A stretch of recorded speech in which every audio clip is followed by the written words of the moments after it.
Welcome to Wednesday night is, in this case, definitely overbooked because we got our full panel here. I am your host, Joker Voice.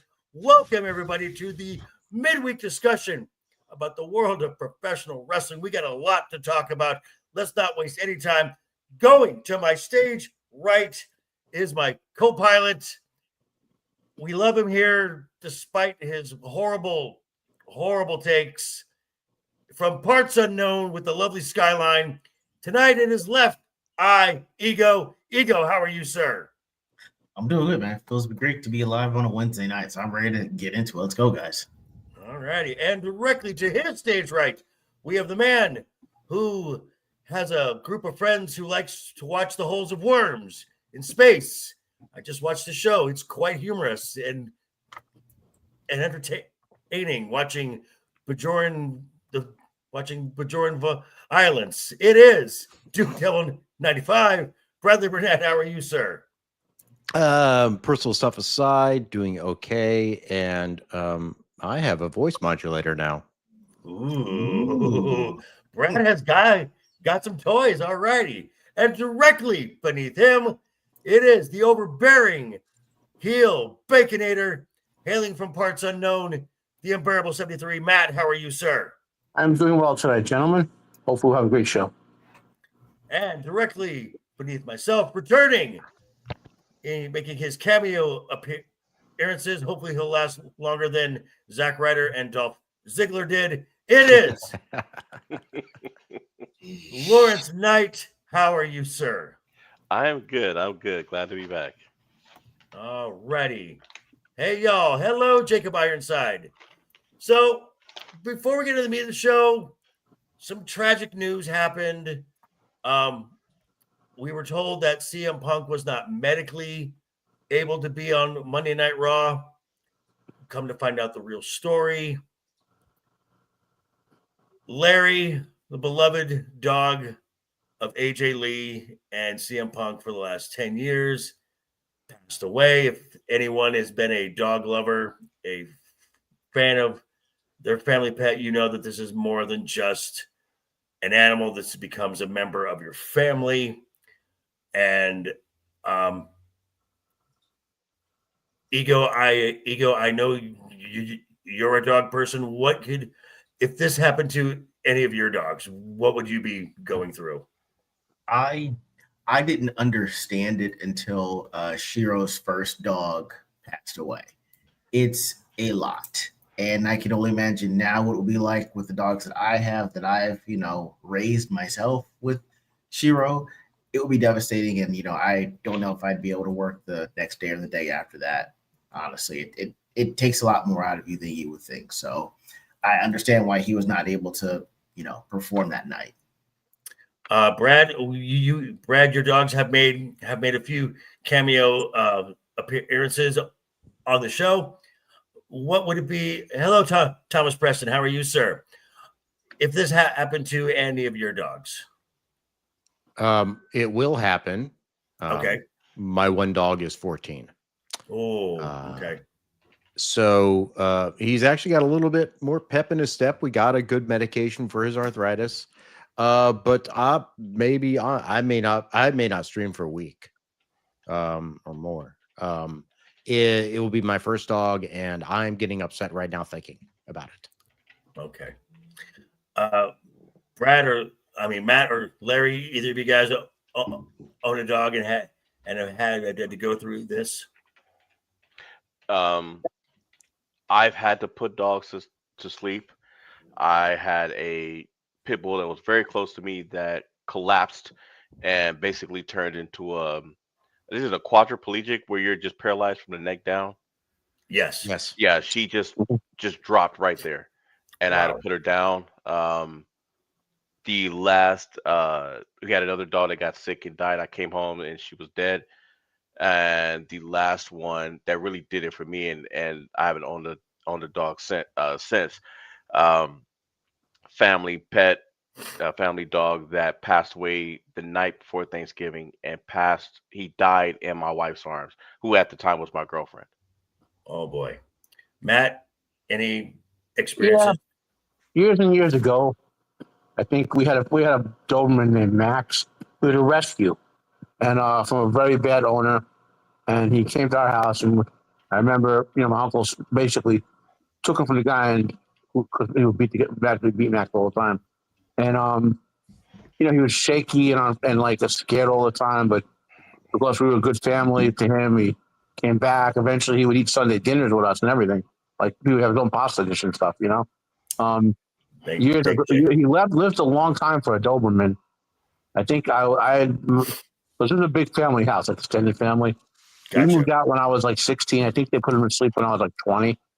Wow. It was time, I think he lived with us like with Doberman 12 years. That's a long time. Wow.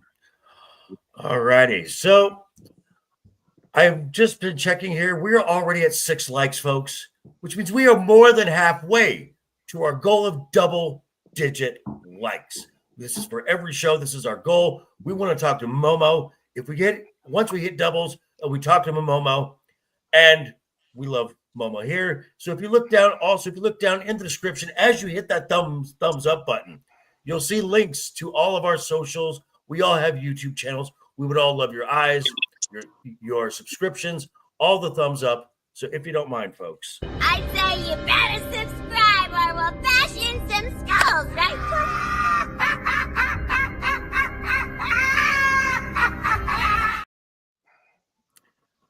So, thank you, Harley. We had a premium live event. I don't know if premium is the right word. I was about to say the same thing. I mean, Premium crap. I'm not sure. I'm not sure. A medium. Okay. A medium live event. Ego, just for that, sir. Just for that, sir. Well played, sir. Well played, Ego. You were on the board. Thank you, sir. It may be your only one today, but that's fine. So we were talking about Survivor Series. Now, this is the second longest running premium live event in WWE history. This is the 39th Survivor Series. Now, there were some good things. We can talk about some good things. I mean, from me, there were some individual performances in the War Games matches. The EO Swanton with a trash can was fun to watch. We can talk about that in also the second segment as well. EO always performs well. I thought Alexa Bliss performed well. I thought the way they used and how sparingly they used Lash Legend was very smart.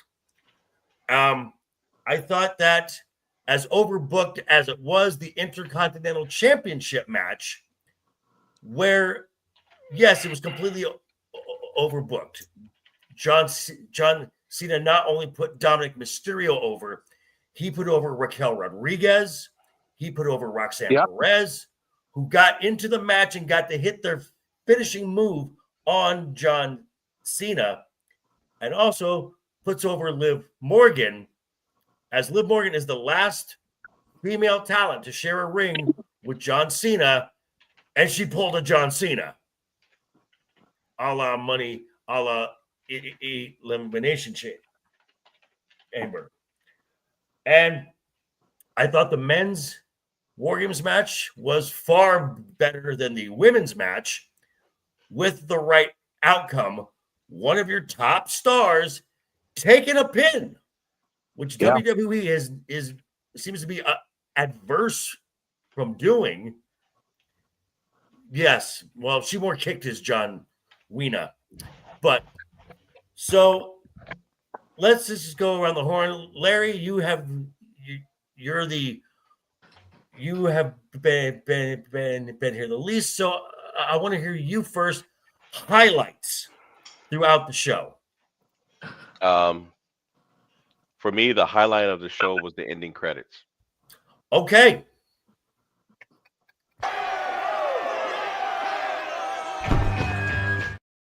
And I'll tell you why.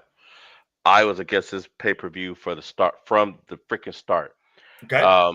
And I'll go down the line very, very quickly.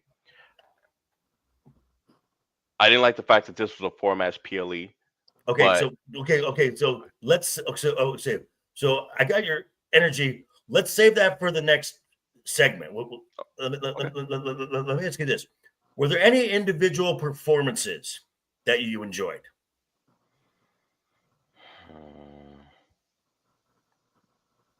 The production crew when they ended the show.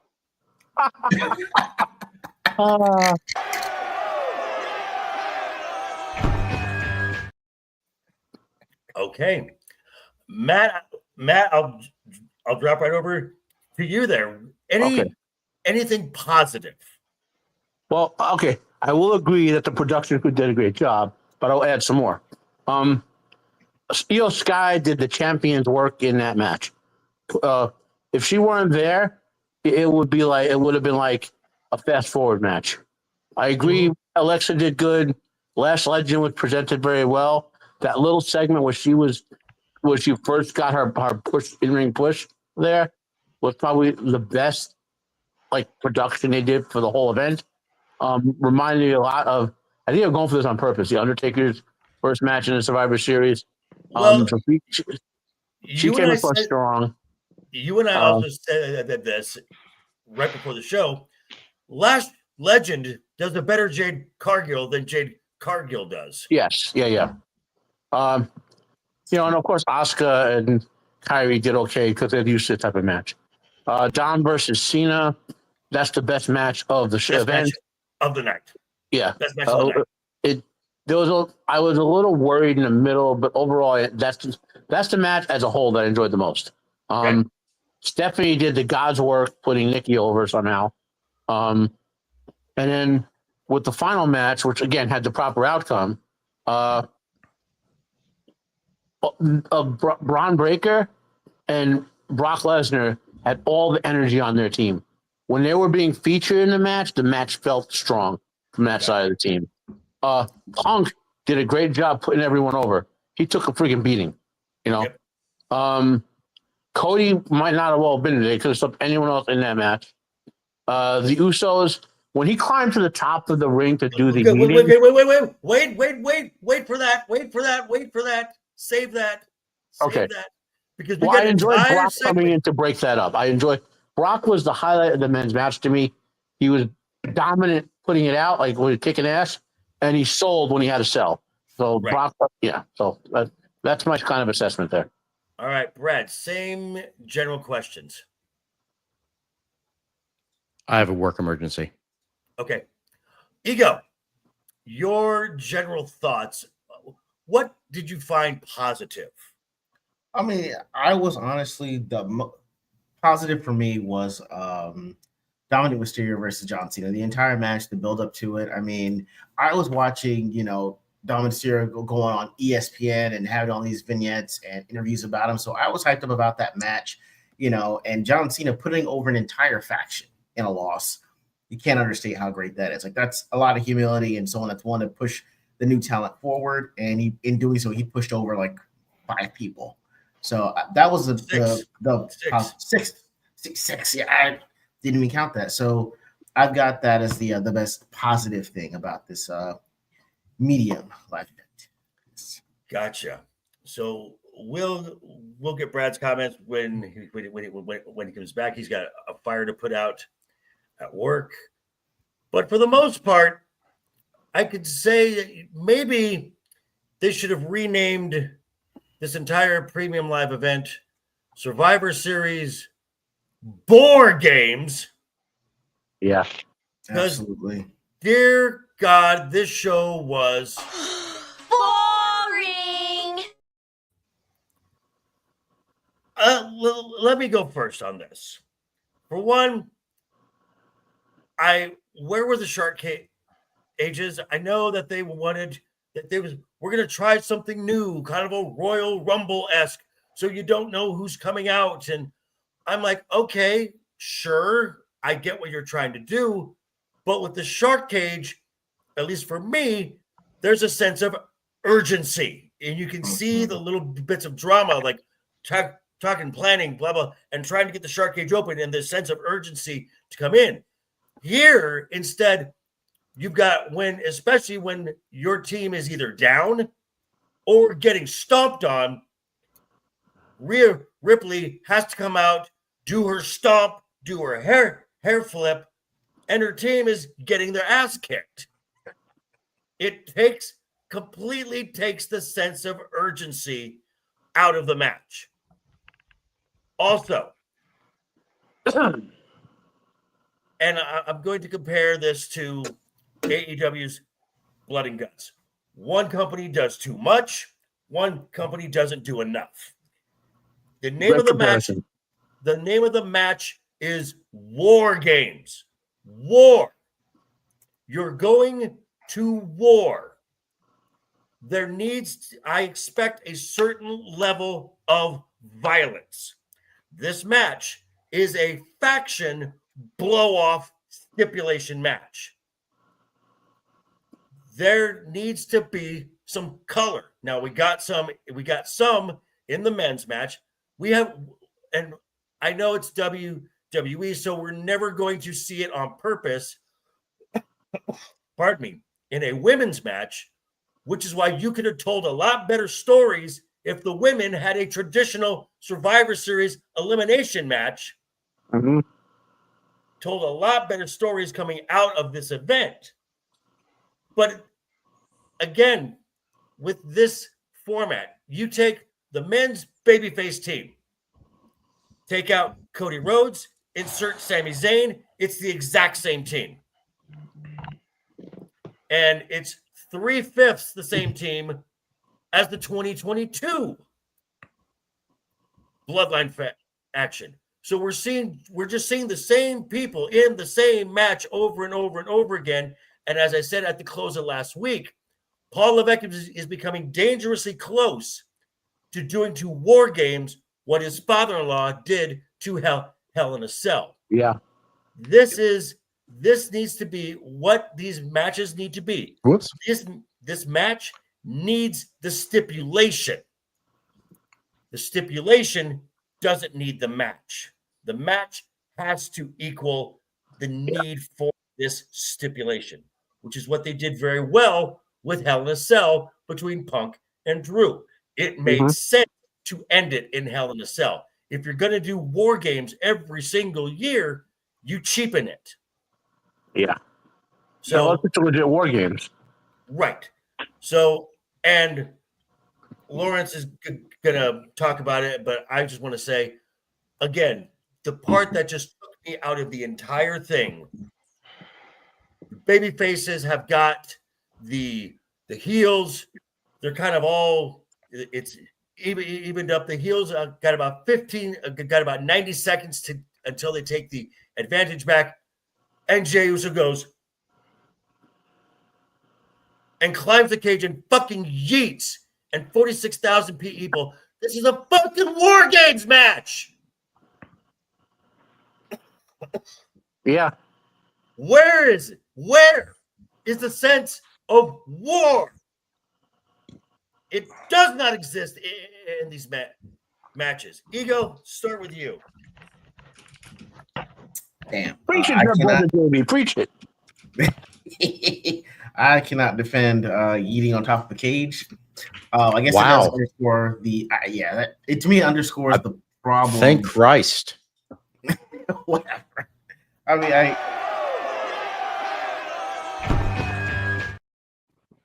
okay. Great. Didn't want to do that. Okay. No, it underscores the problem with it for me because compared to last year, I was completely all in. Like there was so much going on, and it was underscored also by putting these caged animals with huge egos amongst each other that have to be forced to be on a team to be in a team. Now it's like, well, you guys were all together for the most part last year. It doesn't seem to be much of something going on between you guys, and it's kind of like you guys are forced to be in this faction, but you've been in the back faction before. I'm not sure if I actually like Jimmy and Jey Uso even being in this to begin with. I thought that you could have at least, if you're going to put people together, you could find two different more people. You could have put LA Knight in there and, Drew McIntyre or LA Knight and The Miz. I don't know. I mean, there are so many other people you could have pulled from this instead of putting Jimmy and Jey Uso. Wait, sure did. Did you just say The Miz? I'm saying any. Well, Yeah, honestly, he turned on Jay. You can't kick him. Wait. He's I'm right not turned on Let me Jay. interject real quick. The Miz actually knows how to do this type of match. But the Miz sucks. But But he knows how to do the match. That's what I'm saying. Like He doesn't suck as bad as Jey Uso. Yeah. That's what I'm saying. That's why I'm saying in this case, I wouldn't want Jey Uso in this. You or Jimmy. Like you don't need a tag team to be in there with the tribal chief. If he said I don't want to see you before Christmas, and here we are, it's damn near that's right. He did Christmas, that. and it's a family reunion. What the fuck? Like, did something happen between Thanksgiving and now? Because we were told you didn't want to see you before Christmas, so you don't need to be here. Tryptophan coma. It must have been like all's forgotten in that case. So that's why it was boring to me. That's why I said Dominic Mysterio and Cena was the only fun match to me, because I had no desire to really watch the War Games part outside of EO's trash can salt. Outside of that, I really didn't care. And as great as that EO spot was, it's still the same thing every year. Last year, yeah, it's like an annual thing now. And I mean, at this point, EO's gonna have to do what next year? A shooting star press? Now in a trash can? I mean, She's become Kofi Kingston. Okay. She's become Kofi at Royal Rumble. Remember, every time the years before they went heels, Kofi would always like kind of fall out of the ring, but somehow get back in. It became a trope. This is a trope, and it's done too much now. Now it's just like, all right, I guess it's time for the trash can spot. It lacks punch. It lacks significance. It lacks anything, just like this entire show. I'm just going to quote some lyrics from a song by Edwin Starr in 1970. War. Huh. Good God, y'all. What is it good for? Absolutely nothing. Just say it again. That is War Games. This was worthless. What was this for? As we said before, there was no story buildup to any of this bullshit. It was so clumsily put together. Like, oh, you're the enemy of my enemy, so now you're my friend. Okay, well, that friend is now my enemy, and it's just like this is weird, tables and charts put together. And then we had, for some reason, we still had Nikki Bella here. How they got a 12-minute match out of that, I don't know. Stephanie, yeah. Stephanie carried her ass. Now, just so you know, I tangentially watched the show, which I think was the best way to watch it. So I had it on my computer screen over here while I was editing stuff over here. So I'm like, and I think that was the best way to do it, because if I watched it, I probably would have fallen asleep. And I'll say this about the Women's World Championship match. What they're doing to Stephanie, they're dangerously close to making her just a move the merchant, because it really all anyone wants in that match is the devil's kiss, which is pathetic, because she is outstanding in ring talent. She's getting Uso'd. Yes, it's becoming yeeting. So I don't remember, what time did this show actually start? Was it at 7 or 8? It started at 7. And it went 3 hours? About 3 hours, yes. Okay, so the first women's match was 41 minutes. About the second 41. match, so literally, this was 2 hours at best. Okay, 2 hours at best. Well, let's be honest here, because in a War Games match, the match doesn't start until the match doesn't actually start until the last person enters the cage. So you got about a half an hour of, at some point, folks doing some offense and then just resting. But then but then you've got people doing their finishers during this match, but it means nothing. I would say that this PLE was so mid, I would have considered bringing back pay-per-view, because I would not have paid to view that. The only thing that I actually enjoyed was just the fact that Liv Morgan is back. That's it. Yeah, we will get to that. Matt, let's keep this as contained as possible, Okay. without completely crashing out. Quick critiques of this Okay. board games. I want to talk very quickly then. You brought up comparing this to AEW Goes Too Far versus this. I just watched the AEW Women's Tag semifinal match, a hardcore match, which was harder than, like, more hardcore than this women's match in War Games, right? So, but this is just a semifinal. Why are they doing that heavy for a semifinal? AEW Goes Too Far? Like, War Games should have been violent and maybe not like women coated in blood. I get they're not going to do that, but like nothing violent happened that you care about. You just watch the Io's acrobatics, basically, right? Okay. That's my number one criticism for that match. My number one criticism for the men's match, and you brought this up, JV, that all the that doesn't start till they all get in the ring, right? Once they got in the ring, the match felt like it ended like 5 minutes later. 7 minutes. 7 minutes. 7 minutes. They didn't do any big spots, any big violence. None of them were carrying stuff into the. Only two guys brought weapons into the ring. My only energy moments were Brock. Like I said, Brock and Braun had some great energy in there. I love when Brock came out and wrecked everyone. When Roman came out, Brock should have left the ring and Roman should have brawled outside.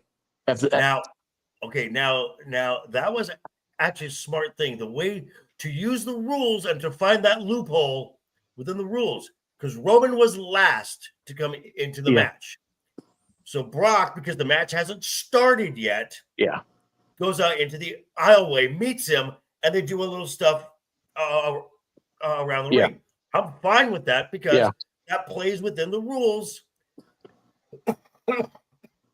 as opposed to the blood and guts match where there was more action on the outside than there was in the ring. Yeah, but anyway, that match did not go long enough after the match actually started, and other than Brock and Braun for the most part, and Punk taking the good shots, it was boring. I do want to give Nikki Bella one credit. Okay, when they did the Devil's Kiss on the on that steel table or whatever they did it on, the reinforced table. Yeah, one little miss that could have been a concussion. So those two ladies hit. Stephanie did it safe, and Bella, she sold it. But obviously, the fans want to see the one move. The only match really worth watching was Cena versus Dom, and it was not boring. It felt like the main match of the event happened second. Yeah, and it's not called Cena Dom game. It's called War Games. Right. And so that's my general short complaint about it. We could ticky tacky a lot of stuff like moves or whatever, right. But that's my general negatives of it. All right, Laurence, you've been chopping it at the bit here. So your critiques of board games. All right. Well, let me just start off by saying I don't have a problem with War Games being every year. I look forward to it, but something like that, you need a significant buildup for. And at this point, I don't think that it should be assigned. If you're going to assign it to a PLE, Survivor Series was not the one to do it on. Survivor Series should be strictly what it is, and War Games should have been this month. It should have been something separate, or some other month where you can get away with not having champions, put their titles on the line. My problem with War Games started before then. I looked at first, like I said, 4-match PLE. They could have put one more match in there Easily. So to me, that was just highway robbery in itself. The women's heel team, the women's heel War Games team was overstacked. Not to mention the fact that Nia and Lash, just weeks ago were in a freaking feud. Now all of a sudden, with no explanation, all of a sudden they're the best. They're the best of buds. The Kabuki Warriors win the tag team titles just before War Games. That made absolutely no sense to me at all, because that made the face team look even weaker. There was no reason for them to have those girls drop those belts before then. That team was already stacked and they had all the momentum. Um, and it just made them look it look ridiculous. Nia Jax looked like a cross between a Power Ranger and the 1980s Voltron team with the Lions. I mean, she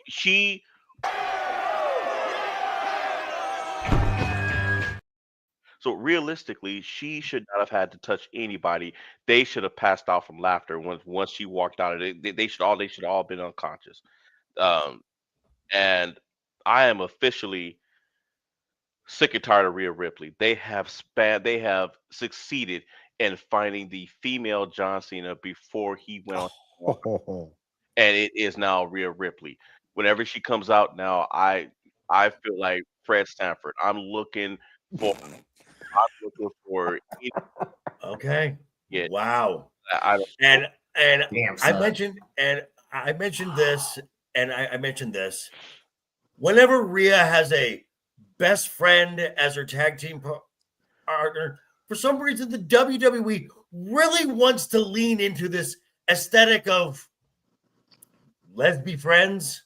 yeah. I mean, Yeah, and it is that's it's a fucking trope now, and it's annoying because they did the same thing with Liv, and I'm like, okay. I mean, Yeah. so all the blue-haired land whales who are over commenting on Blue Sky. mhm. Well, and that leads me to the next thing. What also made me sick about this, like you said, in the EO trash can spot, it's the same people were in the women's. It say every year. Right. It's just Somebody copy-paste. someone who needed to be in that match was Lyra Valkyria, because in Julia, my opinion, Lyra, Bailey. in my opinion, Good call. that you could tell that woman if she was a heel right now, she'd be over. We've seen how Valkyria is when they give her when she has those bouts of aggressiveness. That was her match to shine in, and the fact that they left her and Bailey out, that was the dumbest thing that I ever saw. It was just ridiculous. And given how stacked the heels team won, you're gonna tell me that I'm supposed to believe that the faces somehow pulled out a win? I'm supposed to believe that, given who they were in the ring with. Yeah. That was ridiculous, and I agree. Lash makes a better Jade Cargill than Jade Cargill does. and that's the problem with the way that they used her or lack thereof, because she should have been given more time. They should have done with her exactly what they did with Brock Lesnar, but they couldn't do it because people would be saying it would have killed suspension of disbelief. Right. Nobody right now would be saying that they should have won had they let that woman do what she should have gone in there and done. The men's War Games team, I already knew that they were going to win. I'm sure anybody would have already knew they were going to win. And the fact that as stacked as the heel team was, why in the hell would you have somebody dressed all up in black climb the ladder, climb in, all the stuff that's going on, and somebody comes in, CM Punk sits there, sees the guy, eats the Super kick, kick. eats the super kick, and And then takes a stomp and the entire. yeah. Okay. I gotta stop it. I'm getting to it. That is Mm. something that they should have waited for when Braun Breaker goes over him. Well, and I think that's why they did this as a tease. But okay, Everybody knows that it's Austin Theory, because you expect me to believe? You expect me to believe that was that the guy was too damn big? I'm supposed to believe. Yep. I can tell by the shape of his back that it was Austin Theory. Yes, and this is well. I'm just like was like, oh, well, it could have been Randy Orton. Randy Orton couldn't climb the cage that fast he was in his prime. Exactly. Yeah. And like I said, just his body shape. You go back to the Aces and Eights when they were all wearing a mask, when they had that one vignette. As soon as the fat dude turned his head, I knew it was D'Lo Brown. Nobody's got a head shape like that. Yeah. It's just, oh my God. And this leads us into Monday night, where Paul Levesque told us in the post show, the very safe, generic, scripted, narrative driven post show, that Monday Night Raw was going to be an epic show. The only thing that was epic, and I'm saying this, and I gotta whisper this because I'm married, because I'd like to live another day. The only thing that was epic was the way Lyra Valkyria was dressed.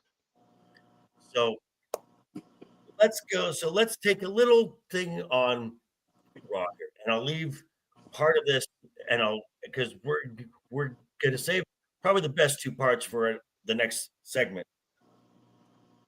But was it an epic show? No. Was it a good show?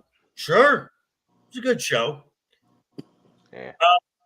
You've got Liv Morgan back and has basically asserted herself as once again the de facto leader of Judgment Day. Can I ask you something real quick? Just real quick Maybe. before we transition? What? Liv Morgan, now I understand that they have to say this because it's what Hill Teams does. Am I supposed to believe that the Judgment Day is back in control of Raw with the Vision walking around over there? Yes. She is realistically, she is asking for those three men to get their butts handed to them, which realistically should happen. Like you said it. Well, here's the thing. Who gets more segments on TV? Judgment Day does. Yeah, but they need it. Well, sometimes less is more, like Hulk Hogan back in the 80s. Well, not when it comes to TV. Not when it comes to TV. No, I mean less TV time. You want to maximize your TV time. I'm just gonna say this nice little image here. I mean, that's the Judgment Day right there. Forget I mean, I'm just saying. Liv Morgan back on TV is just a whole lot of. Joker, let me tell you. Can you stop doing that? I'm sorry, what? Take it easy. Take a minute. After 4 hours, consult a doctor. Can I tell you guys what they just turned? What you look at this photo, and you see the men are nowhere to be found. That's a statement. Do you know what the Judgment Day just turned into? The culling. Okay, well, when the calling comes out in NXT, who does all the talking? Izzy Dang. So let me. The only man you care about in Judgment Day is Tom. So let me just. We're talking about the show in general on Raw. Folks, I just saw we're at 9 likes. 9. We are 1 away. 9. 1 like away from getting a banger show with plenty of time left in the show. So please, and while you're hitting that thumbs up button, check down in the description. All of our channels are down there. All of our socials are down there. We want your eyes on all of our content. So if you don't mind, folks, I say you better subscribe or we'll bash in some skulls, right?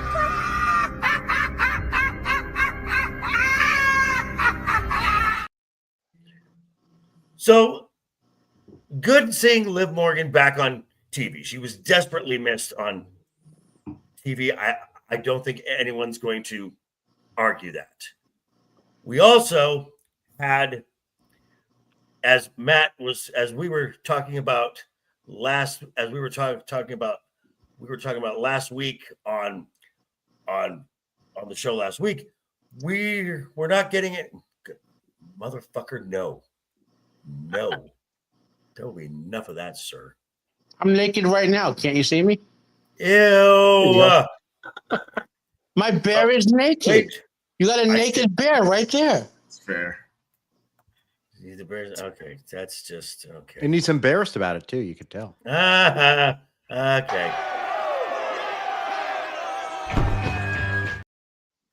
Was that Brad?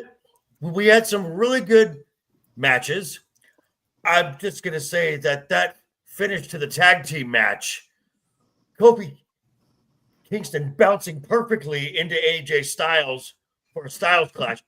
Folks, I just saw it We're stopping the show right now. We're officially double digits. This is a banger show, which means we get to talk to Mama.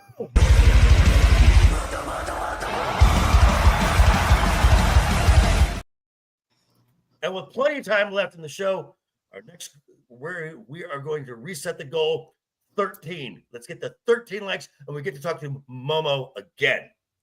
Where I've never asked, where did you get that video? It's From Momo. From Momo. I know it's from. I've never been able to find it. I don't know why. I have my sources. So we have got some good matches. Like I said, the finish of the tag match. Kofi bounces perfectly into AJ Styles for a Styles clash. That was absolutely beautiful. Beautifully done. We got the two matches for the John Cena tournament, which we'll talk about in just a bit. We got, as Matt said, we're not seeing the vignettes. We got a vignette. A good-looking vignette. Grainy, dirty, black and white. It's obviously Maxine Dupree. She's training because you can hear Natty's voice, and Natty's like, fine, now me. And you can feel the sharpshooter being put in. And Natalya goes, out of my ring. And then you see Maxine going, again. And you don't see Natalya. You see Bloodsport Natty Neidhart. Does this mean Natalya is going to get a push? No. But I think we may see more like in her gear. The pink and black, the little cat ears may be long gone, thank God. And we may get more of this Bloodsport Natty. I thought it was a BDSM shot. Well, you got to pay extra for that. And then Brad has said numerous times that he's not quite convinced about Braun Breaker yet, that he doesn't quite have the mic skills yet, that he needs Heyman to kind of be his mouthpiece. After last night, I don't know, dude, that he channeled every bit of his uncle last night into that promo. Throw that man in the deep end. January 5th, Netflix 2026, the first Raw of 2026. You put that belt on him then. Do not waste any time. Thoughts on a not so epic, but decent Raw, minus two particular matches. Matt. So, regarding the situation with Liv and Raquel, they need to go to Mariah May or Brooke, whatever she got, Blake Monroe, as you guys, and say to her, sit down and say, we want all the notes on your feud with Toni Storm, all of them, and then use that as a general thing. You mean Roxy? Roxy and Liv.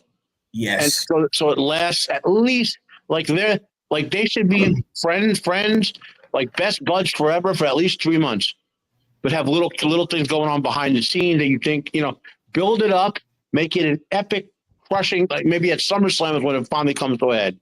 Like, I don't want to see them breaking up in 2 weeks.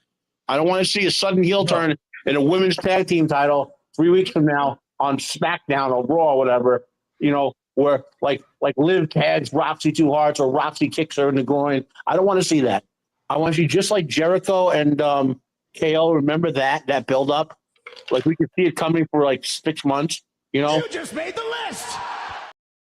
Yeah. That I want to, they can do this right. Please, Triple H, do it right. Do this one right. It's set up so friggin' well. Okay. Triple H, long-term storytelling, fine here, but not at the glacial pace that your safe pace. Take a risk here. Brad, your thoughts on Monday Night Raw? I only watched all the highlights. I did watch the full promo with Braun Breaker. And as you know, and as you said, I did not think he had the voice. I don't know what training he went to, I don't know if he sat down with family.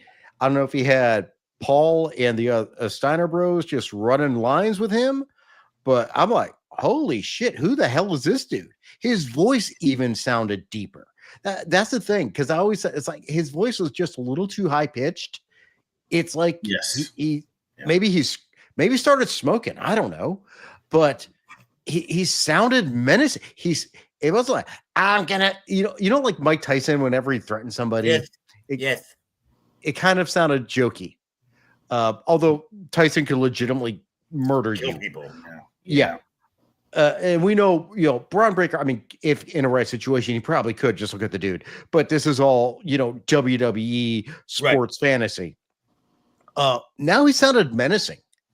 And it's like, now we have a character. Yeah. Now we have something we can go off of. Now I'm buying Braun Breaker as an actual threat. And it's like, maybe this is what was, if Seth hadn't gotten injured, I suspect what we would have seen was him carrying the belt and eventually Breaker and Bronson Reed turning on him saying, no, you're the old, we're the new. Kind of the same way that the Shield did when they came in. Right. Ooh. All right. Larry, your thoughts on like I said, a decent Raw, a better than average Raw, not really an epic Raw. It's obvious that Paul Heyman's been working with Braun Breaker, and I think Braun's been getting some tips from his dad and his uncle. In my opinion, I love the Steiner brothers, but Scott's definitely the better talker. I think Braun prior to Monday night was trying to channel more of his dad than himself. He probably stretched his voice a little bit to sound like him, and I think what we heard on Monday was his real voice. His voice, not his dad's, just like me. And I would know for a fact because my voice is actually so deep. I have to stretch my voice to speak because if I don't do it, then it gets even deeper. Like even right now, my voice is actually deeper. This is actually Barry White. So, Liv Morgan is Sauron, and if Half Pint doesn't really, if she better pay attention to that because like Sauron.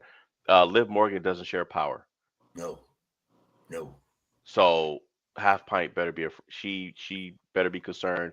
Otherwise, she's gonna find herself face down in a trash can, and she's gonna be a face again. Alrighty, Ego. I know you love the mic skills. Yes. Your thoughts on what probably is Braun Breaker's best promo to date? It's about damn time.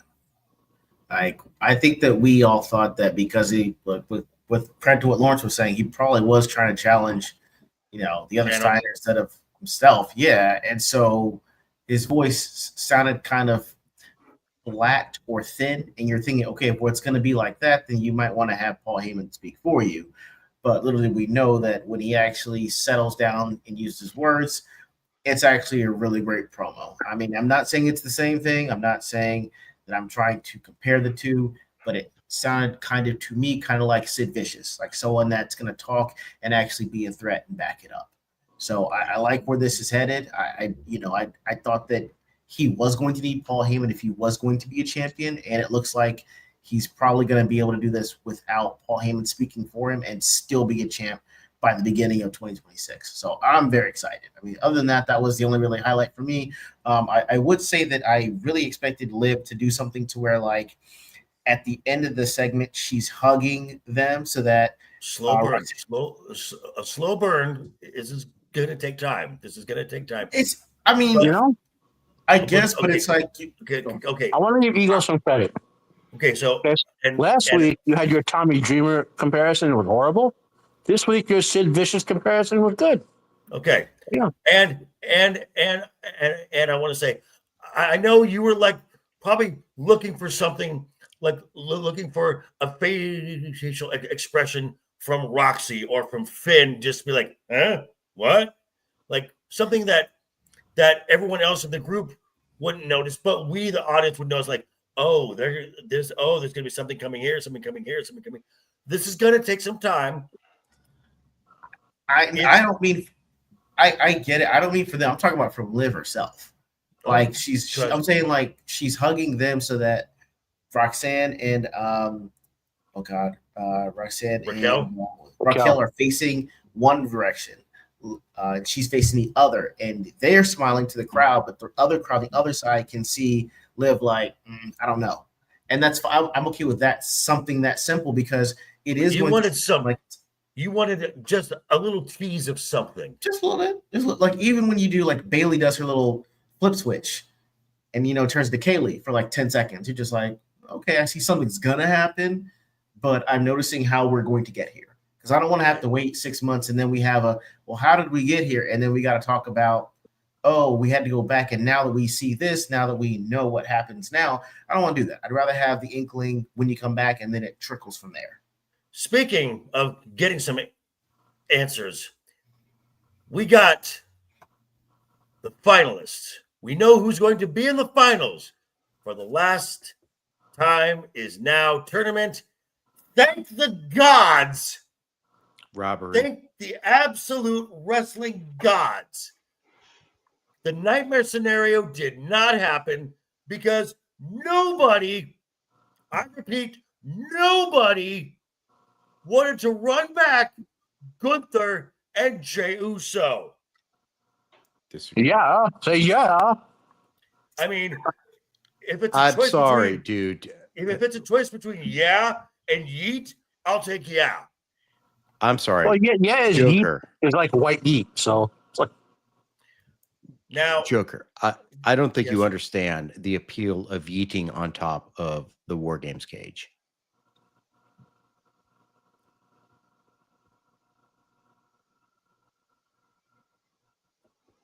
Why do you? I'm surprised it took you that long to do it. Did you miss the button? Did you hit the wrong button? yeah.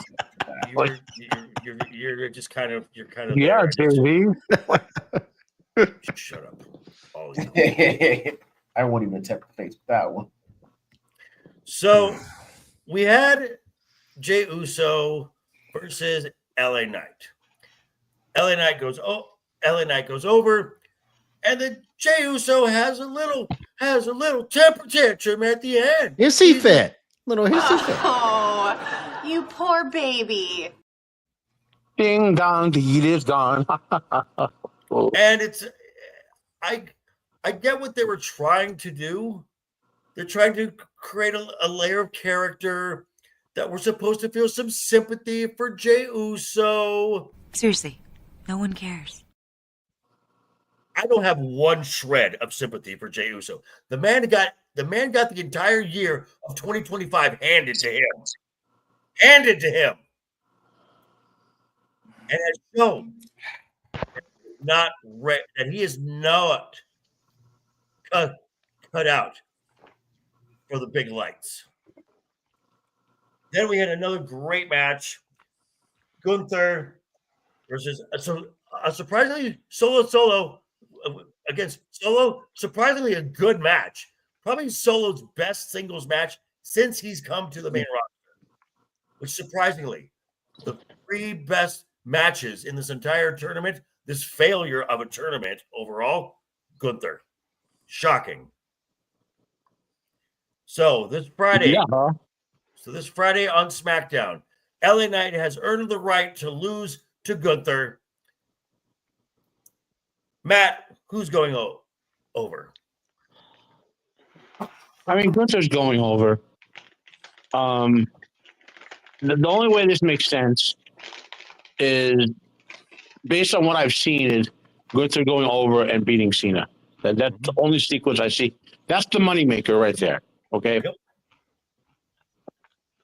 Larry, now, thoughts? unless John has insisted he win his last match, then LA Knight's winning the match. Okay. Laurence, thoughts? Fair. Gunther was the obvious choice.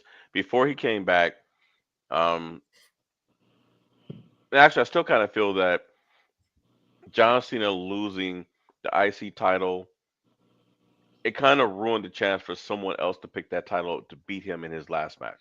I agree. And I agree. When they gave that belt back to John, I immediately lost interest in the last time. This man has this long tournament is going just to wrestle him. He had no belt, so I didn't care. Then he had a belt, then I cared. Then he loses it. This man is broken down. Everybody knows he has back issues. He is past his prime. No matter who beats him, as far as putting them over, it's not going to do much. The person who had the most to gain by beating John Cena, that happened on Saturday, and he quite literally had the damn village help him win. Okay. Brad, your thoughts? Honestly, Gunther does not need this to be over. The whole thing about Cena losing the last match is to pass the torch onto someone else. Which is where so they bubbled this thing, because Gunther is 38. yeah, LA Knight is 42, but you only had one NXT talent in this entire tournament. and we all talked about before that Oba would have been a better person to have It in there should have been if you Oba family. really if you really wanted to elevate someone.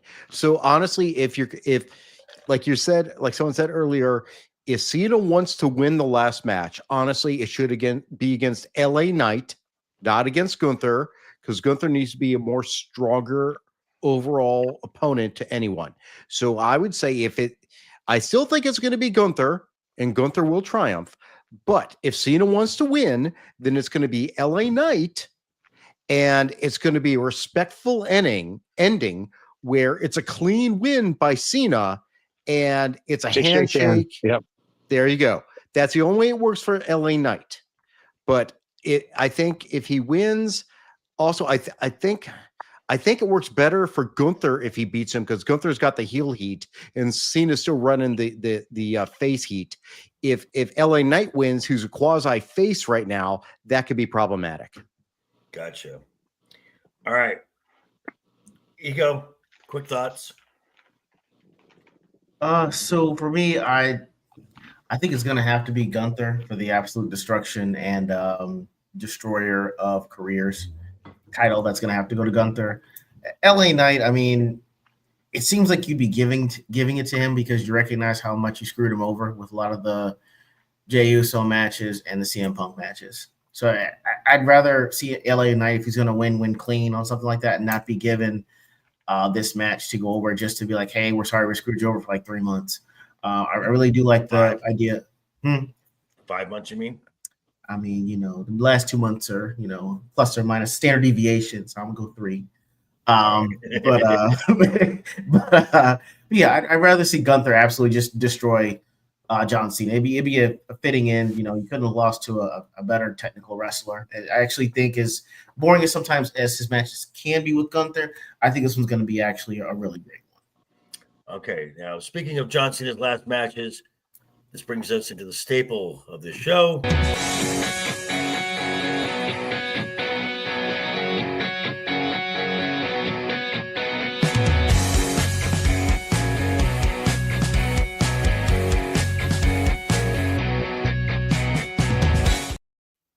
It is the Wednesday is Overbooked Top 5, where we have a wrestling topic and we take our 5 best takes. Our number 5 take gets 1 point. Our number 1 take gets 5 points. And at the end, Bradley Burnett changes his name to Price Waterhouse to give us the scientific, definitive answer of this. And just a programming note, folks, after this week, we have 2 shows left.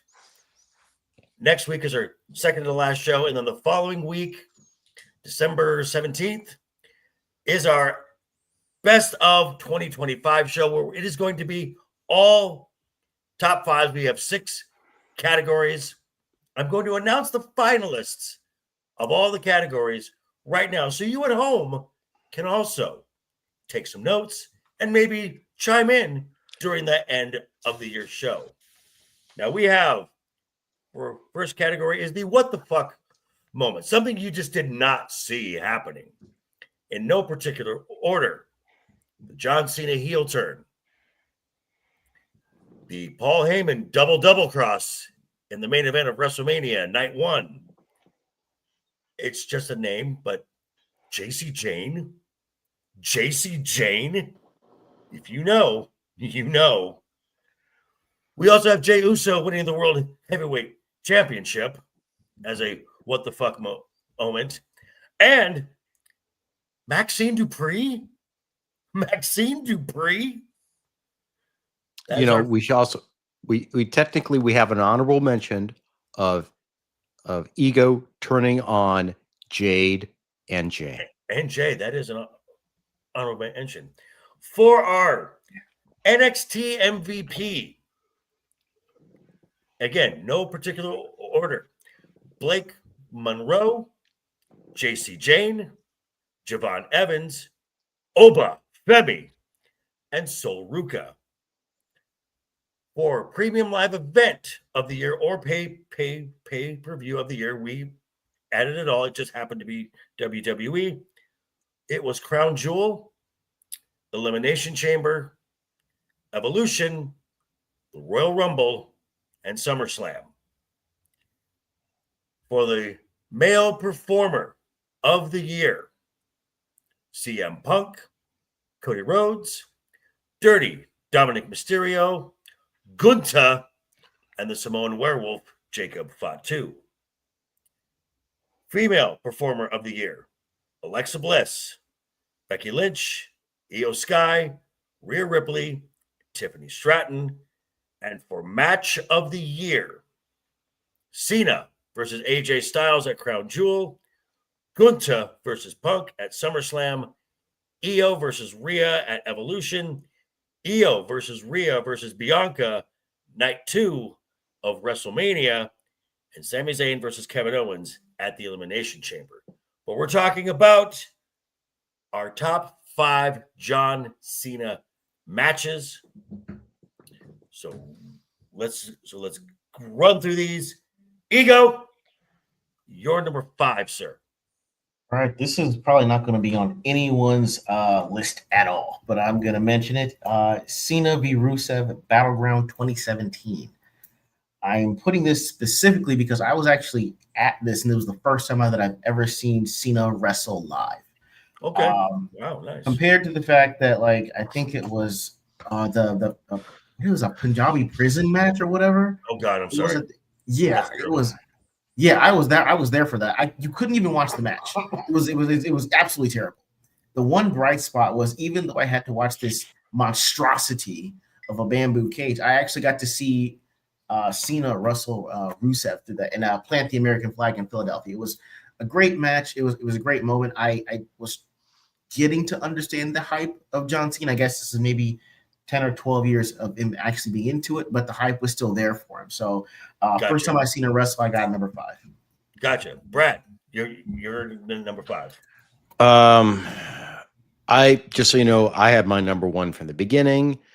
The rest of them had to be sorted out through some research, and I could not include one of his best rivals, Edge. So I went the 2006 Unforgiven TLC match against Good Edge. one. Good one. Yeah. All right. Matt, you're number 5. Okay. We'll wait a minute. Larry, you're number 5. My number 5 is Cena versus Big Show for the U.S. title at WrestleMania, and I'll tell you why. Good one. He was already kind of over, but when he lifted Big Show, those 2 times, people, when he did it the first time, because Big Show was over 500. Right. That was the birth of Super Cena. There was their Hulk Hogan. Right. Their Hulk Hogan to Big Show's Andre the Giant. And when that man lifted him like he was paper twice, like he was nothing, Vince knew he had a star right there. Because I don't even think Vince knew he could do it at the time. Right. Everybody in that place stood up. They were shocked when he did it. All righty. Matt, you with us? Yeah. So my number 5 is ECW. No, by the way, I should say, these are the 5 matches that I remember most for Cena. Isn't necessarily his 5 most awesome matches in this field, or one of them is. But so ECW One Night Stand 2006. RVD. He dropped the belt to RVD. It was a great match. For like 8.5 out of 10 type of match. And the reason I remember this was the capper to that night, and this was the end of old ECW. After this, it was WWECW with all, so that's my number 5. My number 5, recency bias, but I absolutely loved the Crown Jewel match between him and AJ Styles. Loved it. Mm-hmm. All right, Ego. You're number 4. Number 4, I've got your number 5 for recency bias. Cena v AJ Styles Crown Jewel 2025. Such a like a love letter to the fans and wrestle fans all around the world. So it was great. I got that at number 4. Nothing else needs to be said about it. Okay, Brad, you're number 4. My number 4 is the same as Matt's number 5. ECW One Night Stand 2006. I remember watching it, and holy shit, was that If Cena arena wins, we riot. riot? I mean, that was place was pure rabid. ECW. That place was rabid. That was insane. Yeah. I mean, and of course, RVD. What the other thing is I wrote down is like which one Cena won and which one Cena lost. Because you could say sometimes on these lists, maybe the best matches when Cena loses. Correct. All right, Larry, you're number 4. My number 4 is a match that Cena lost. Cena versus Punk, Money in the Bank 2011, when Punk's contract was up. Yeah, I think he is he dyslexic on numbers? Go on. I was talking and didn't even know you dropped it. You got Larry's not used to it. He's not used to it. That's the thing. At some point, he's going to be on my show on Fridays. That's fine. And I invited him to my show this Friday. Just. And it's quiz night. So he might find himself dropped mid-answer. That's fine. But the reason why I like that match is it furthered the rise of CM Punk, and Cena got booed out of Chi-Town. Yes. All right, Matt, you're on number 4. I believe it was SummerSlam 2013.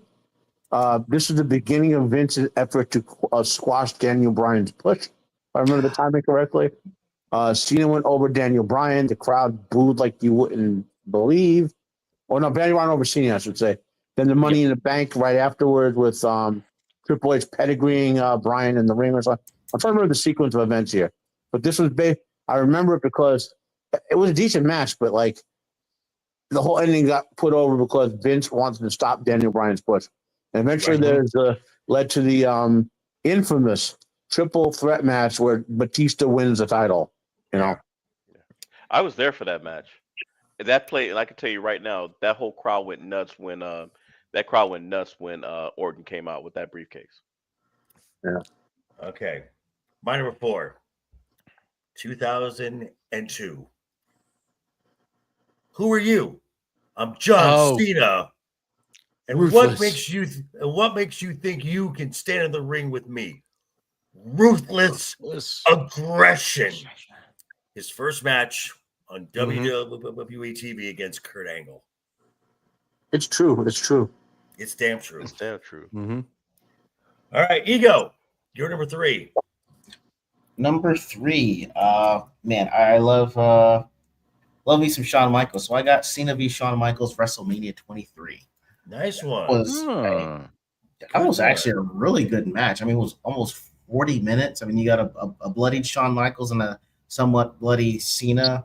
The ending was going to be almost a toss-up at that point, but in the end, Cena coming up with the win was fantastic. Then, so I got that at number 3. All righty, Brad, you're number 3. I have an AJ Styles match, but it is Royal Rumble 2017. Nice one. When John Cena captures the belt to become a 16-time world champion. And I remember I watched this one. Great match. Really, really good match. They paired off well together, which is why I think they were able to make the Crown Royal. I'm a drunk. Crown Jewel match worked so well and why everyone loved it. Right. All right, Larry, you're number 3. My number 3 is Cena versus Lesnar at Extreme Rules. Why? Okay. Because Cena took a great beating. I mean, he won, but the story was told so well because if I had a towel to throw in for him, I would have thrown it. Right.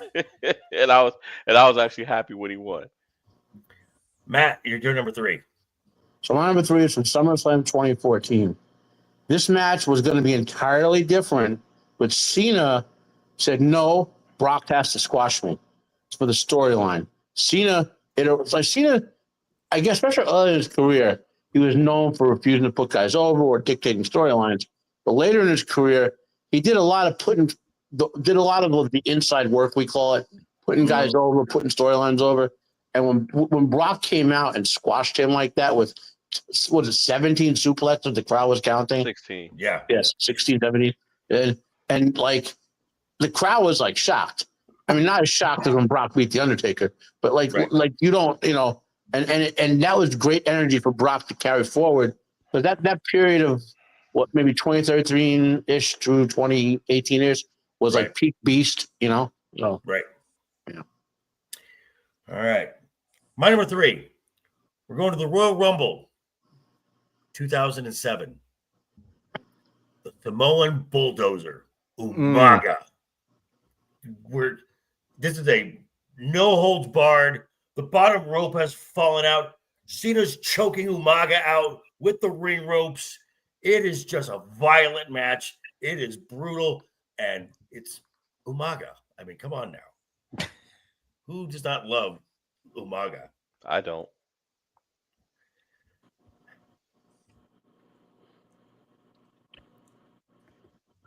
You're going to learn today. You got ego again, my friend. Yeet. You got egoed. Yeet. All right. Number 2. Mr. LeftEyeEgo, you're number 2, sir. Oh, man. If you would have told me that these 4 would have been in the ring and said one came out victorious, I mean, it could have gone either way. But Cena v. Michaels v. Orton v. Edge, Backlash 2007, ending with a super kick into an accidental pinfall being knocked out.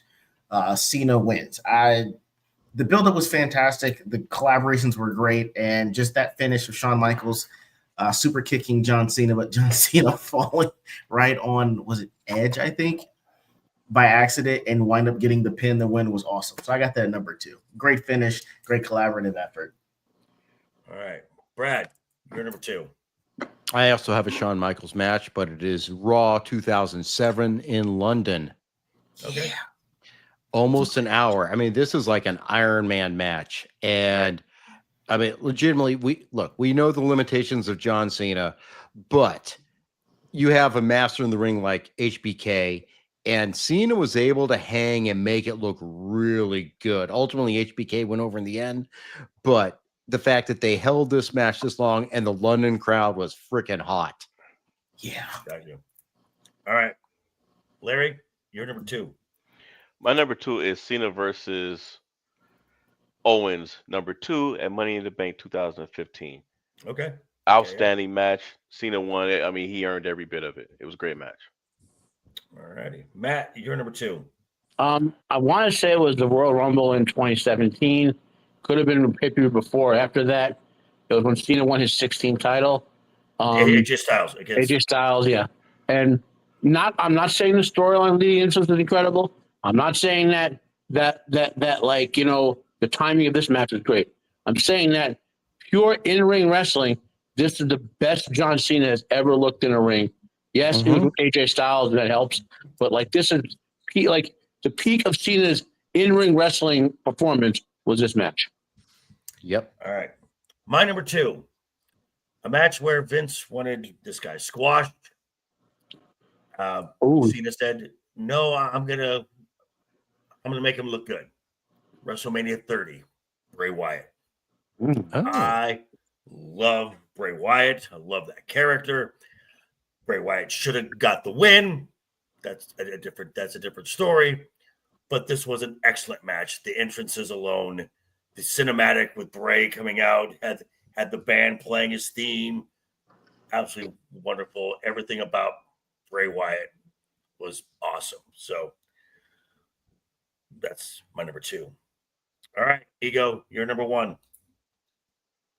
You know what? Number 1 is going to be Cena v. Punk, Money in the Bank 2011, man. That was amazing. The chef's kiss is the CM Punk blowing kiss at the end. That's awesome, man. So I got that as a number 1 match. I know it's a loss, but I mean, hey, you set up some history and some lore with that loss. Right. So I get that number one. Brad, you're number one. Well, clearly it is Money in the Bank 2011 against Punk, not just because of the match, but everything that led up to it and what happened after. The pipe bomb, the summer of Punk. This is the stuff of legends. This is why CM Punk is CM Punk. Okay. Larry? Thanks to John Cena. Right. Yeah. So John the Cena. only reason why I put the Money in the Bank match at number 4 is because this list was more about Cena than Punk. Otherwise, it would have been number 1. So my number 1 is Cena versus Owens. Number 1, he put over NXT talent. I mean, he really showed what Kevin Owens was capable of, and it was an outstanding match. It was Cena and AJ Styles level. Yeah. Ooh, okay. All right, Matt. You're number I one. believe Larry and I have the same match. Was it Elimination Chamber 2015 or the Raw right before it or something like that? It was Backlash 2009. Backlash. Was it Backlash? Okay. So KO came up. Vince wanted him to lose. Cena said no. That was confirmed. And it was a great match, and he put KO over clean. And that's my favorite match that John Cena was ever in, because I always loved Kevin Steen since like 2002.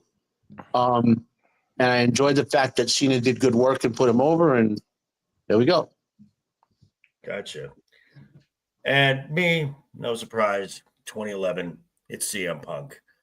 Like Brad said, everything that led up to it. The pipe bomb, the leaving with the title, having to make a new title, putting after 2 weeks leading into SummerSlam, John Cena has a title, and out comes CM Punk with the title, holding the title for title matches. Everything about it, the lead up to it in Chicago was just amazing.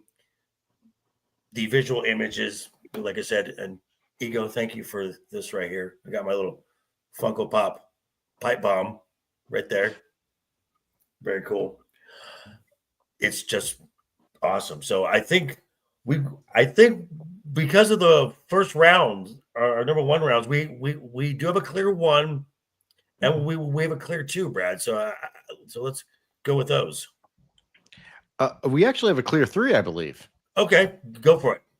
Okay, so I think looking at number 3, if I have this correctly, I think it's AJ Styles in 2017. Okay, I had the Rumble match. The Rumble match. I had it. We got 3 points off me in round 3, and then Matt had it at number 4. So that's got 7 points. Okay.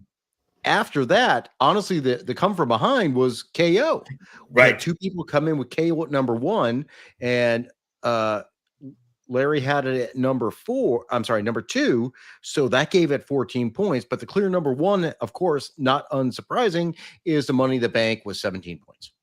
Gotcha. Yeah, I got the exact numbers. All righty. Well, I want to thank everybody for making this a great show.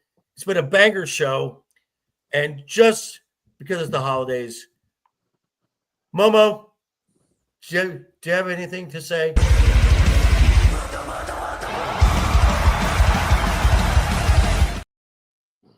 Thank you, Momo. Thank you, Momo. So, Miss LeftEyeEgo, what do you have coming up, sir? So I'll be looking up for a few more shorts for an interview that I did with Lance Steen. It's fantastic on there. Got one going up Thursday and probably one Friday as well. This Sunday, Shiro and I are back for Ordinary Gains. Gonna hear how I was utterly disgusted by my wife's latest choice. Yeah. Really? Wow. Yes. Well, look, she still loves you, though. I mean, she may have made mistakes. No, with this choice, she absolutely does not. Okay, my dogs were looking at me funny. Okay, you got to check it out because I have video. I have not a video evidence. I have evidence this time. Okay, evidence. Gotcha. Mr. Duke Devil 95, what do you have coming up, sir? Of course, on my channel, we continue Wormhole Watch. We started season 3 of Deep Space Nine. Things have finally kicked off.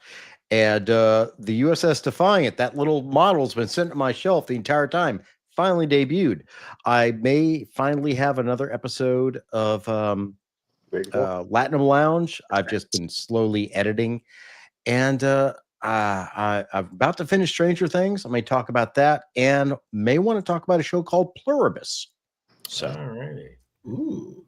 And Mr. Unbearable Heel Baconator, what do you have coming up, sir? JV and I think, and maybe Ego will be on Roman's show tomorrow. Correct.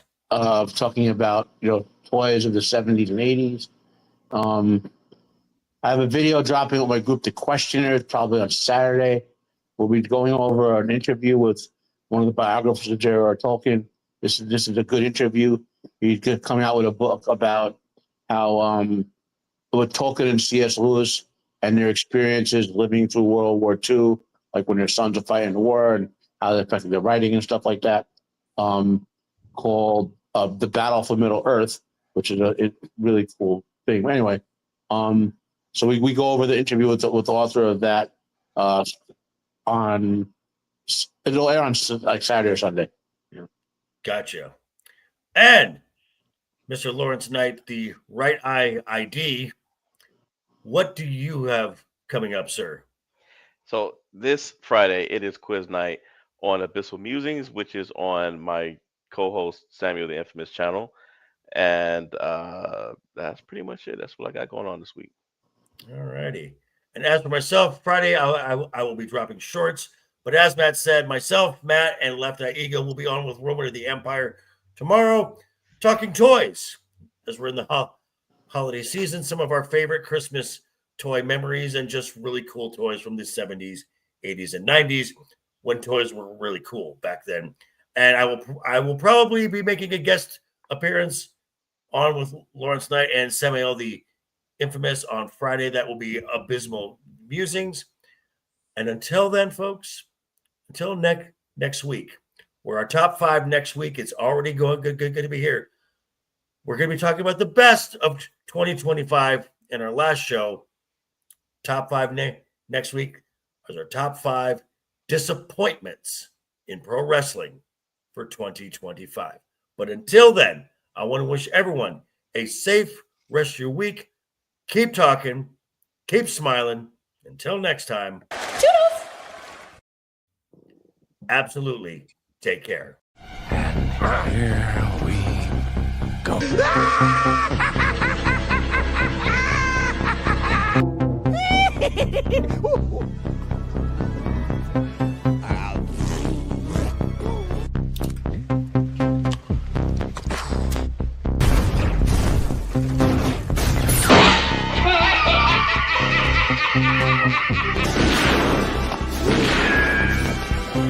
Is like gravity. All it takes is a little push.